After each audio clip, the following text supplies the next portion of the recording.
Voter अधिकार यात्रा ढाका में पहुंची, ढाका विधानसभा में। लेकिन एक सवालिया निशान खड़ा हो रहा है कि गांधी चौक से जब वोटर अधिकार यात्रा की रैली गुजर रही थी तो वहां पर प्रस्तावित कार्यक्रम था कि महात्मा गांधी की प्रतिमा पर माल्यार्पण होगा, लेकिन वो माल्यार्पण नहीं हो पाया। नहीं नहीं, ऐसा नहीं है।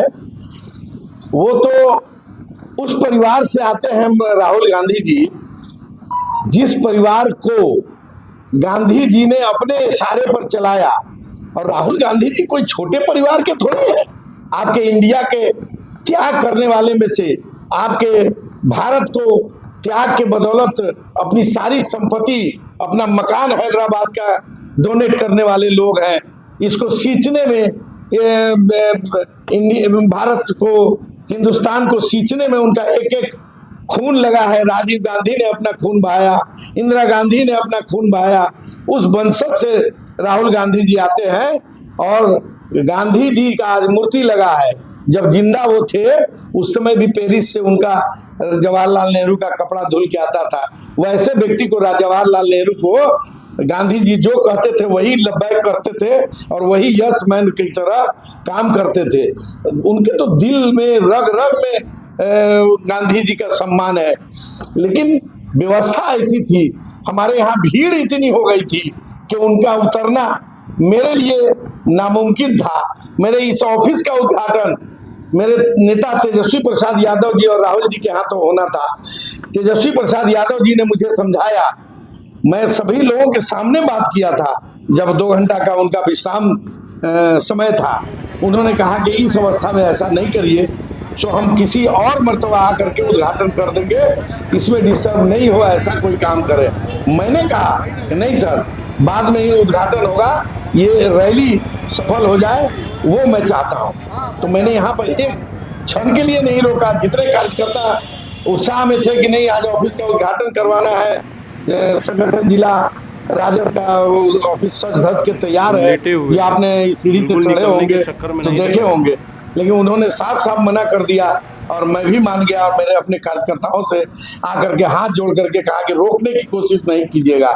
और गांधी चौक पर या आजाद चौक पर जिस तरह की भीड़ थी, उतरना हमारे समझ से नामुमकिन था। और उनका सिक्योरिटी भी बहुत बड़ी है और बहुत टाइट है और उनकी सुरक्षा चाहिए भी। और हम लोग उन नेताओं को जो हमारे लिए तन मन धन और सारी चीज लुटाने को तैयार है, कि हमारे हिंदुस्तान के जितने भी नेता हैं, जितने भी हमारे कार्यकर्ता हैं, जितने भी हमारे गांव गांव में बसने वाले जनता है, वो सुरक्षित हो, हिंदुस्तान हमारा आगे बढ़े, उसके लिए सुरक्षा उनकी बहुत जरूरी थी। और उसके मातहत अगर नहीं उतरे तो ये बहुत बड़ी बात नहीं है। देखिए, हर चुनाव के वक्त आप दावेदारी करते हैं और आपको भरोसा होता है कि पार्टी के द्वारा आपको प्रत्याशी बनाया जाता है। ये चुनावी साल 2025 में अगर आपको प्रत्याशी नहीं बनाया जाता तो ऐसे सूरत में दुलाराम खान क्या करेंगे? अगर प्रत्याशी मुझे नहीं बनाया जाता है तो जितने सम्मान और जितने उत्साह के साथ और बोला गया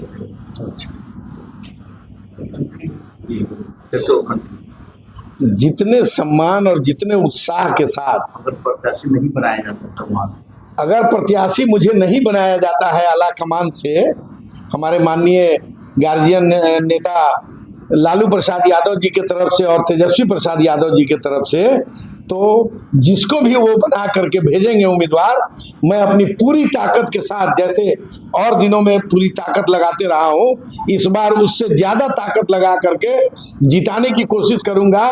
मुझे मुख्यमंत्री सीट नज़र आ रहा है कि मेरे तेजस्वी प्रसाद यादव जी नेता वहाँ बैठे और अपने सारे कौल को और वादा को पूरा करें और ये फायदा हमारे आम जनता तक पहुँचे। तो आपको अपने नेता लालू यादव और तेजस्वी यादव के ऊपर कितना भरोसा है?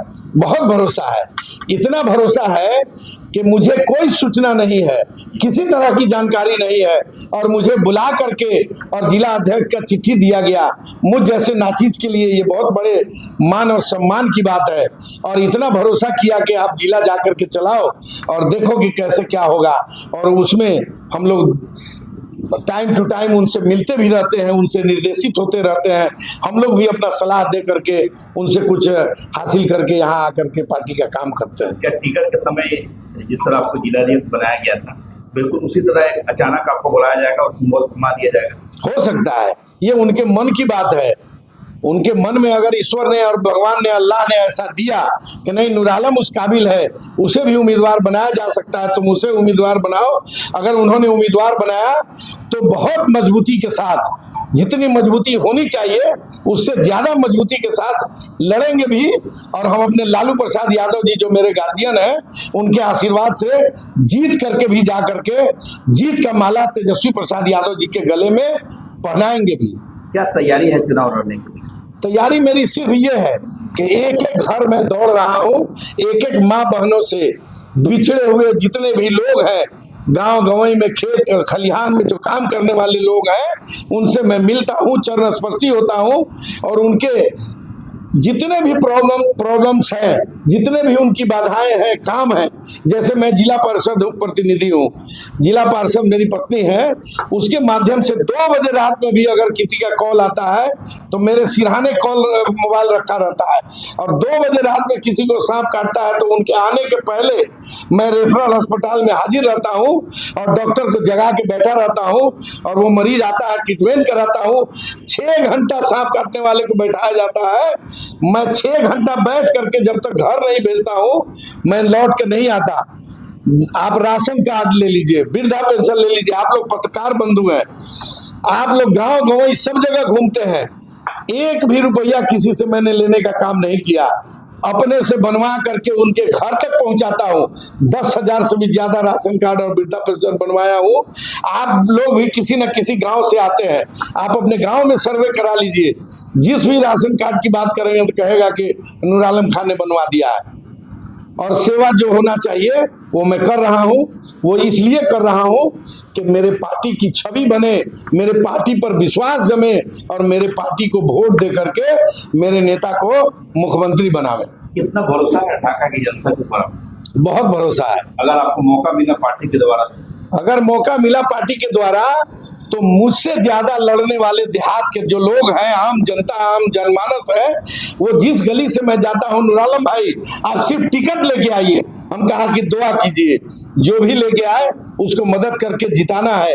अगर मुझे मिलेगा तो उसी उत्साह के साथ मुझे वोट दीजिएगा, जिसको भी मिलेगा उसको वोट दीजिएगा, यही आह्वान करता हूँ। तेजस्वी यादव जी के साथ आप जो बैठे थे, जब बात हो रही थी, तो ऐसा क्या बात आपको कहा उन्होंने कि जिससे आपको यकीन है कि टिकट आपको मिलेगा? नहीं, टिकट की कोई बात नहीं वहां हुई, किसी तरह की कोई बात नहीं हुई। मैंने सिर्फ ये जो सच धज के जिस ऑफिस में आज आप बैठे हैं, ये सच धज के बैठा है, ये ऑफिस हमारा राजद का मधुबन जिला का जिला कार्यालय है। इसके लिए मैंने कहा कि वहां उतर करके उसका फीता आपको काट देना है, सच धज के दुल्हन की तरह। जैसे ढाका को हमारे सभी भाइयों ने हमने सजाया है, उसी तरीके से ऑफिस भी सज धज के तैयार है। तो उन्होंने सुरक्षा को लेकर के राहुल गांधी जी के वजह से कि सुरक्षा इस तरह की है, अगर इसमें डिस्टर्ब ना करें, छोड़ दें तो बेहतर है। मैंने लब्बैक किया और तुरंत कहा कि नहीं सर, जो आप उचित समझें। अध्यक्ष जी, महागठबंधन से ढाका विधानसभा में 6 ऐसे लोग हैं जो दावेदारी करते हैं और वो बड़े बड़े नेता है, बड़े बड़े मजबूत नेता है, उसमें नूर आलम अपना कितना जगह बना पाएंगे, कितना विश्वास है पार्टी पर और ढाका की जनता पर कि नूर आलम को टिकट दिया जाएगा महागठबंधन से? देखिए, मुझे विश्वास इसलिए है कि मैं बहुत पुराना हूँ, कई पीढ़ी चले गए। जैसे कि हमारे बहुत सारे गार्जियन थे, अनवारुल हक साहब थे, मुतीउर रहमान साहब थे, रघुनाथ झा जी थे, सीताराम बाबू थे। इन सभी गार्जियनों के साथ मुझे काम करने का मौका मिला है और उन लोगों की तरफ से मुझे सीख मिली है कि धैर्य और त्याग के साथ काम करना, कामयाबी तुम्हारी मंजिल चूमेगी, कामयाबी तुम्हारी कदम चूमेगी। और उसी सीख को मैं दोहराने जा रहा हूँ आपके समक्ष कि पूर्ण विश्वास है कि मुझे टिकट मिलेगा।